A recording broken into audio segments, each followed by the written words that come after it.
감사합니다. 불러주셔서 감사합니다. 저는 사실 그냥 부르기만 해주시는 줄 알았는데 저한테 이런 걸 시키시더라고요. 잠깐만요.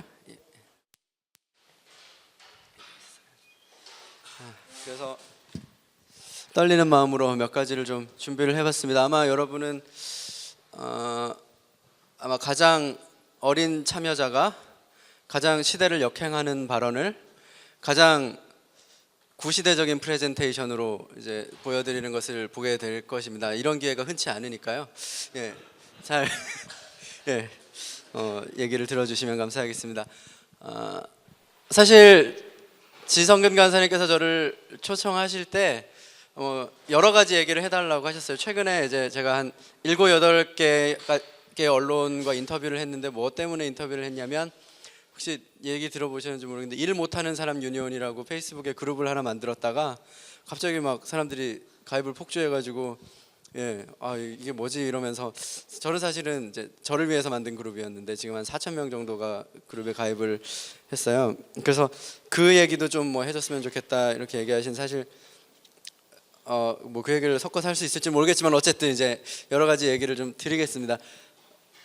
아마 2008년으로 거슬러 올라가야 할 것 같아요.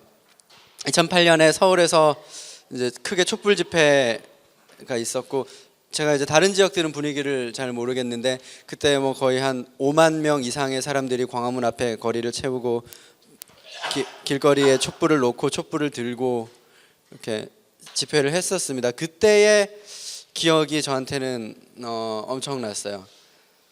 그때 이제 많은 사람들이 길거리로 나왔고 저하고 IBP 정모세 간사님하고 그때 이제 IBP 있기 전이었죠. 정모세 간사님하고 몇 명 아는 사람들끼리 나와서 뭐 집회 대열 사이에 껴서 찬송가를 개사해서 부르기도 하고 그러면서 사람들과 어울리면서 다녔습니다. 이런 촛불 집회 국면에서 이게 뭘까? 이게 무슨 사건일까? 저는 87년을 경험한 적이 없었기 때문에 저한테는 이제 그게 생애 첫 어떤 대형 집회 경험이었는데요. 그래서 그걸 가지고 고민하다가 사실 THM 석사 논문도 그걸 주제로 썼습니다. 촛불 집회의 이제 괴담, 유언비어로 불리는 것들의 어떤 구전전승적 특징과 이제 그것과 이제 신약성서 전승 뭐 이런 거를 가지고 썼는데 지금도 이제 계속 그 주제를 공부를 하고 있는 중입니다. 그렇게 이제 어떤 실학적인 인사이트를 그로부터 얻었는데요. 그러면서 이제 고민이 하나 시작된 거죠. 거기는 아주 다양한 사람들이 있었거든요. 어떤 사람들은 여당을 지지하지만 비판적으로 지지한다라고 주장했고 어떤 사람들은 아나키스트, 우리가 무정부주의라고 이제 번역한 아나키스트들까지 있었기 때문이죠. 이 사이에서 기독교인의 비전은 뭐냐? 어떤 사람은 민주당 지지자일 거고 어떤 사람은 아나키스트고 어떤 사람은 불교인이고 근데 대체 기독교인은 왜 여기 있으며 여기에서 기독교인이 바라는 것은 무엇인가라는 것이 저의 고민이었어요. 그것은 그때 이제 석사 논문에는 담지 못했던 문제의식이었습니다. 그러다가 어떤 걸 만났냐면 쉐인 클레어본과 여러 명이 이제 했던 운동이죠. 대통령 예수, Jesus for President라는 책이 나왔죠. 그게 아마 제가 2009년에 이제 26세 군대를 갔는데요. 그때 군대에 가서 그 책이 나왔을 거예요. 그래서 상당히 저는 쉐인 클레어본에게 뭔가 질투 같은 걸, 경쟁의식 같은 걸 느꼈어요. 이거 내가 했어야 되는 건데라는 경쟁의식 같은 것을 느끼고 있었습니다. 뭐 쉐인 클레어본도 그렇고 저희 브라이언 맥클라렌 같은 사람들도 그렇죠. 사실은 어떻게 생각해 보면 우리가 7, 80년대에 민주화 국면에서 한국 교회가 시도했던 것들과 아주 유사한 형태거든요. 현장에서 기도를 한다든지 그때 뭐 남산 어디죠? 안기부 앞에 가서 뭐 교회 여성들이 기도를 한다든지 교회 지도자들이 수감되어 있는 산 뒷산에 올라가서 새벽송을 한다든지 이런 것은 한국 교회에서 이미 자발적으로 시작이 됐던 운동들인데 우리한테는 그런 것들이 끊겨 있고 다 우리가 이것을 미국으로부터 혹은 영국으로부터 수입해 와야 한다는 상황은 저는 약간 좀 이렇게 질투와 경쟁의식 같은 거를 느끼게 만들었었어요. 그러다가 제가 2011년에 이제 전역을 하고요. 트위터에서 만난 사람들하고 책 읽기 모임을 하나 만들었습니다. 그게 뭐였냐면 안병무 선생의 갈릴레아 예수를 같이 읽는 모임이었죠. 아주 시대를 역행하는 모임이었습니다. 21세기의 민중신학이라니. 그러다가 이제 싹 튼 질문은 그거죠. 예수의 말씀과 초기 기독교의 현장이 그런 투쟁과 저항의 현장이었다면 지금 우리가 그것을 한번 다시 현장 속에다가 가져가 보자. 그러면 그것들이 가지는 의미들을 우리가 다시 발견할 수 있지 않을까? 다른 의미들을 발견할 수 있지 않을까? 라는 고민을 하게 됐고, 그래서 처음에는 책 읽기 모임으로 모였던 사람들이 기도회를 하기 시작했습니다. 이제 이 장면이 뭐였냐면 2011년 4월 30일 저희 노동절 전야제에서 이제 십자가와 촛불을 갖다 놓고 기도를 하기 시작했던 모임입니다. 사진을 몇 장 보시죠. 이게 계속 이제 기도회 하는 장면들이, 저 뒤에 아마 작년에 스피커로 나오셨나요? 민김종훈 작가 오신 분이 그때 이제 부재 시절에 저희와 함께했던 사진이고요. 이것은 여성가족부 앞에서 해직 노동자, 그때 감리교 집사님이셨는데 같이 저희와 기도드렸던 그런 장면들입니다. 이 뒤에는 이제 서울교구 저기 김경문 신부님이신데, 혁명기도원이 대표적으로 하고 있는 활동은 매주 수요일 저녁 예배, 저녁 기도인데요. 주로 이제 뭐 철거 농성장이나 아니면은 뭐 투쟁 현장에서 드리는 기도회입니다. 그런데 저희가 이 기도회 틀을 사용할 때, 이거 성공의 기도서인데요. 여기에 있는 틀을 사용합니다. 뭐 저희 중에는 장로교인도 있고 감리교인도 있고 천주교인도 있고 뭐 어떨 때는 이제 기독교인이 아닌 사람들도 많이 오긴 하는데요. 그리고 가끔씩 이제 뭐 한 달에 한 번 정도는 안수받은 목회자의 인도하에서 성찬을 나눕니다. 이제 가끔씩 제가 농담처럼 한 얘기는, 저는 이단 혐의가 절대 없다. 저는 뭐 삼위일체도 믿고. 근데 이제 제가 딱 이단으로 판정받는다면 딱 그런 적이 딱 2번 있는데, 뭐냐면 스님이 우리 예배 와서 성찬 받은 건데 그건 내가 준 거 아니다. 자기가 뺏어 먹었다. 이렇게. 내일 그분 만날 건데 어쨌든 뭐 그래서 이제 저희는 아주 전통적인 방법으로 예배를 드리고 있습니다. 뭐 사진을 몇 장 더 볼까? 여기 뭐 이 두 분을 다 아시는 분들도 아마 계실 거예요. 여기 오른쪽에 계신 분이 이제 예장 합동측 저기 정모세 목사님. 그 이분은 성공회. 사실 이제 교단법상 이렇게 하면 안 되죠, 정 목사님은. 예, 이거 비밀입니다. 비밀로. 전에 한번 재밌는 일이 있었는데, 저희 성찬 예배 하려고 예배 시간이 촉박해가지고 목사님은 빵을 사오세요. 제가 포도주를 사겠습니다. 그런데 편의점에 갔는데 포도주가 없는 거예요. 그래서 복분자, 제일 색깔 비슷한 복분자주를 이렇게 사가지고 나왔는데, 예배 장소에 도착해 보니까 목사님도 빵이 없다고 이만한 모카빵 있죠. 겉에 이렇게 모카빵을 사오신 거예요. 그래가지고 모카빵과 복분자주를 가지고 은혜롭게 성찬 예배를 드렸던 적이, 그날 그 스님이 성찬 받아 먹은 날이 전날이었어요. 뭐 이제 본인이 떼서 먹었기 때문에 저희는 뭐 뭐라고 안 했습니다. 이제 농성장에서 축도를 하고 계신 합동측 목사님의 사진을 여러분이 지금 보고 계시고요. 예, 이게 이제 다행히 모카빵이 아니네요. 예. 저희가 이제 이렇게 예배를 드리면서 깨달은 게 있어요. 이제 전통적인 틀 안에 머무는 것의 의미입니다. 어제 이제 전통을 벗어 던지는 것에 대해서 많이 얘기를 하셨는데, 저는 더 반대로 묻고 싶어요. 우리는 충분히 전통적인가? 우리가 충분히 전통 속에 젖어들었던 적이 있었는가라고 저는 묻고 싶습니다. 전통적인 틀 안에 머무는 것은 우리가 우리 세대에 같은 기독교 전통에 속한 사람들과 이어져 있다는 것을 알려줘요. 그리고 그것뿐만 아니라 앞서간 신앙의 선배들과의 상통, 이제 예전 우리 사도신경에는 성도가 교통하는 것이라고 되어 있죠. 이 상통 안에 있음을 명시적으로 보여주는 행동이기도 합니다.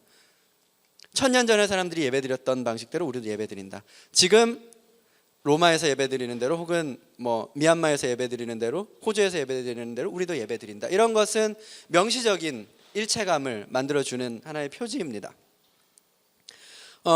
그리고 이제 이런 현장은 계속 제 사진이 나와서 좀 부담스러운데요. 예. 실험의 현장인데요. 저희가 당일 성경 구절을 따로 고르지 않아요. 뭐 가지고 쓰냐면, 여기 뒤쪽에 보면은 해당 일의 성경 구절이 다 정해져 있습니다. 이게 이제 주일 성찬 예배는 3년 주기, 평일 성찬 예배는 2년 주기, 평일 아침 저녁 기도도 2년 주기로 정해져 있는 구절이 있는데, 그걸 사용해요. 왜 그렇게 하느냐? 그러니까 우리가 성경을 자의적으로 읽지 않고 어느 구절이든 현장 속에 집어넣어 보자, 현장이 말하게 하자라는 거죠. 그러면 그렇게 되면서 저는 놀라운 사실을 두 가지 알게 됐는데, 첫 번째는 뭐냐면 탄원 시편이 아주 많다는 겁니다. 시편에 우리가 주일에 쓰는 시편들은 주로 찬양 시편들이죠. 그런데 평일에 이런 전체 시편들을 읽다 보면 탄원시가 아주 많다는 사실을 발견하게 됩니다. 탄원 시편들은 이런 현장의 고통들과 합류함으로써, 마주침으로써 더 생생한 말씀들이 되죠. 아, 이게 지금 우리의 말이다. 하나님 복수해 주세요. 하나님 내가 지금 죽을 것 같습니다라는 말이요, 이게 뭐 1500년 전, 2000년 전, 뭐 2500년 전의 말이 아니고 지금 우리의 말로 살아 있어요. 말씀이 의미가 없게 느껴지는 일이 없어요, 현장에서는. 저 어떤 목회자들한테 그런 말을 많이 듣습니다. 성경이 살아있는 것으로 다가오지 않아서 뭐 새로운 세미나에 가고 어떤 특별한 피정으로 가고. 근데요, 성경 말씀이 살아있지 않은 것은 성경에 문제가 있어서가 아니라 내가 서 있는 자리에 문제가 있어서일 수도 있겠다는 생각이 들어요. 내가 그 성경의 현장과 다른 곳에 서 있다면 성경은 나에게 살아있는 것일 수 없다라는 생각을 하게 됐습니다. 이게 이제 첫 번째 시편에 대한 거고요. 두 번째는 뭐냐면 복음서에 대한 건데요. 정기적인 예배를 통해서 복음서를 읽으면서 예수 또한 어떤 율법을 이해할 때에, 이제 시편을 보면 주님의 법을 내가 사랑합니다라고 할 때 그건 율법이거든요. 율법이 대체 왜 사랑스럽냐?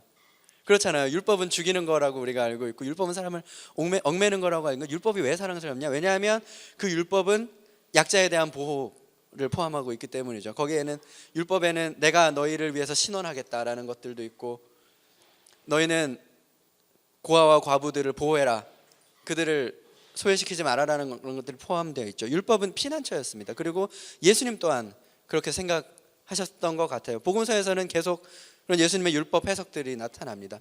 이렇게 성경은 구약부터 신약까지 그 투쟁 현장에서 읽을 때 살아있는 말씀으로 저희들한테 다가왔죠. 그리고 이제 이런 정기적인 모임뿐만 아니라 비정기적인 모임들도 저희가 가지는데요. 이게 뭐냐면요, 사역이라는 단어 한자를 읽으시면 알겠지만 노동에 대한 건데, 작년 노동절에 저희가 만들었던 전도지예요.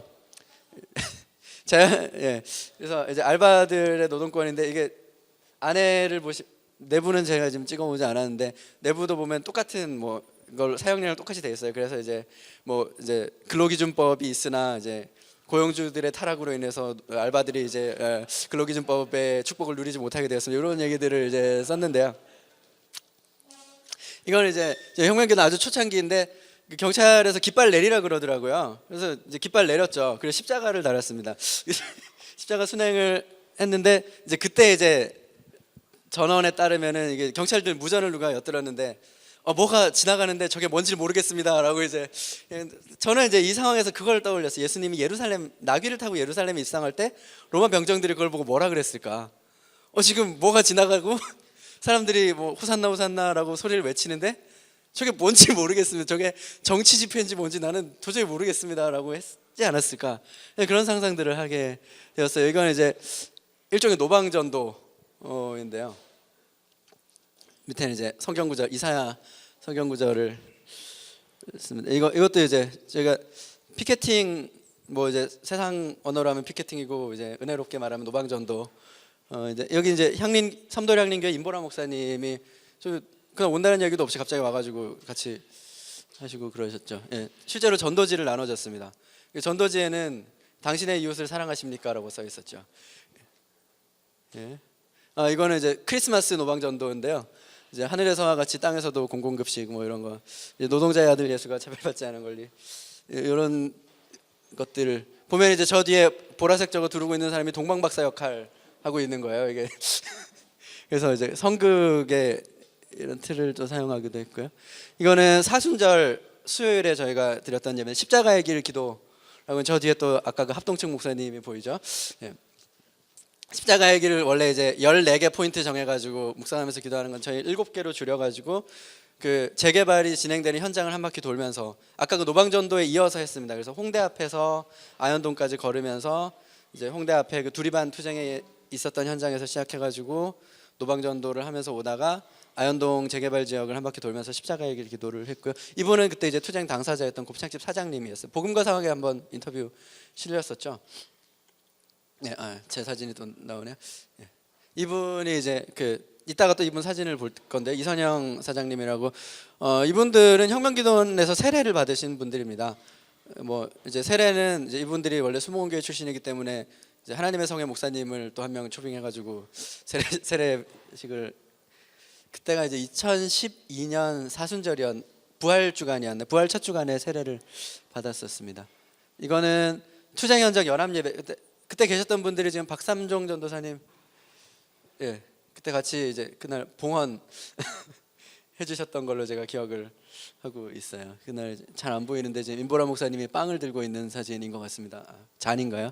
예. 설교는 구교영 목사님께서 해주셨고, 예 목사님 그때 전도사님이셨고, 예, 네, 예 그리고 이게 이제 저희 부흥회 무슨 최대한 부흥회 포스터처럼 보이게 만들려고 제가 심혈을 기울였어요. 예. 그래서 예. 이거는 이제 최저임금 집회 때는 이제 이게 이제 이것들이 어떤 의미냐라는 게 이제 과제인데요. 뭐냐면 전통을 굳이 벗어버릴 필요가 없다. 보세요. 제가 지금 할렐루야 하면 여러분이 뭐라 그러겠어요? 아멘. 그렇죠? 몸에 밴 거거든요. 성공의 신부님들도 이제 몸에 밴 게 있을 거예요. 주께서 이제 여기에라고 하면 이제 우리와 함께 하소서. 이게 이제 이 전통은 내 몸에 밴 겁니다. 이것을 벗어버리기는 아주 힘들죠. 그리고 전통이라는 건 또 어떤 것이냐면 우리가 선교학 수업을 제가 선교학을 사실 한 학기밖에 수업을 안 들었는데 저거를 종합시험을 선교학으로 만들 점수를 아주 잘 주시길래 제가 선교학을 되게 좋아하는데요. 선교학 데이빗 보시의 책으로 제가 선교학을 공부했습니다. 그때 이제 데이빗 보시의 책을 읽다 보면 발견하게 되는 건 뭐냐면 기독교 전통이라는 것은 선교적 현장에서 형성된 전통이다라는 거죠. 우리가 가지고 있는 전통 중에 그 어느 것도 미셔널하지 않은 게 없어요. 심지어 사도신경도. 그 시대의 고민들이 교회에게 도전하고요. 교회는 그것에 응답하는 과정에서 여러 가지를 내놓습니다. 그렇기 때문에 우리 전통은요. 적절한 현장에다가 집어넣기만 하면 선교적인 힘을 발휘할 수 있도록 설계되어 있어요. 그렇기 때문에 기독교인이 가장 잘하는 걸 하자. 현장에 가서. 보통 저희가 이제 2011년 전까지 참여했던 이런 투쟁 현장 예배들을 보면 시위와 딱 두 가지 형태가 있는데 한 가지는 뭐냐면 시위와 예배가 구분되지 않는 형태예요. 그러니까 예배라고 모여놓고 막 구호 외치고 외치는 기도라고 얘기를 하죠. 구호 외치고 뭐 설교도 이제 회중을 향해서 하는 게 아니고 뭐 이제 저 나쁜 놈들 투쟁 대상들 소위 이제 나쁜 놈들이라고 거기서 규정해 놓은 그들을 향해서 외치는 것이 설교였는데 이것이 오히려 기독교인의 사회 참여에 장애가 된다는 생각이 들어요. 왜냐하면 난 예배라고 나왔는데 막 종북 좌빨들 갖고 막 운동권들 갖고 그러니까 예배에 몰입이 안 되는 거예요. 저는 아주 불편함을 느꼈던 기억이 있어서 오히려 더 교회 내에서 하는 것 같이 하자. 오히려 더 기독교적으로 해보자. 라고 했던 것이 이제 하나의 구별점이었고요. 또 하나는 뭐냐면 천주교 정의구현사재단이 하는 방식인데 여기를 성역으로 만들어 버리는 거예요. 근데 이렇게 하는 방식은 현장이 말하지 못하게 하는 것이 아닌가 그런 생각을 하게 됐어요. 그래서 이제 저희가 택한 방식은 뭐냐면 기독교 전통을 현장에 내주는 거죠. 아주 재밌는 경험을 제가 한 적이 있어요. 저는 기독교 환경운동연대에서 상근을 하고 있었는데 매년 여름마다 종교인들 5대 종단의 이제 그 환경 순례가 있어요. 그때 이제 원불교, 불교, 천도교, 천주교, 개신교 이렇게 모여가지고 했는데 저 영양댐 반대 시민들 만나서 그 국민들이죠. 만나서 거리 캠페인을 하다가 노래를 부르재요. 원불교 쪽에서. 그래서 뭘 부르면 좋을까 이렇게 얘기하다가 저희가 직접 먼저 얘기한 거 아닌데 내게 강 같은 평화 부르면 어떻겠느냐. 그래가지고 5대 종단 사람들이 모여가지고 내게 강 같은 평화를 부르면서 영양시를 한 바퀴 돌았습니다. 뭐냐면요.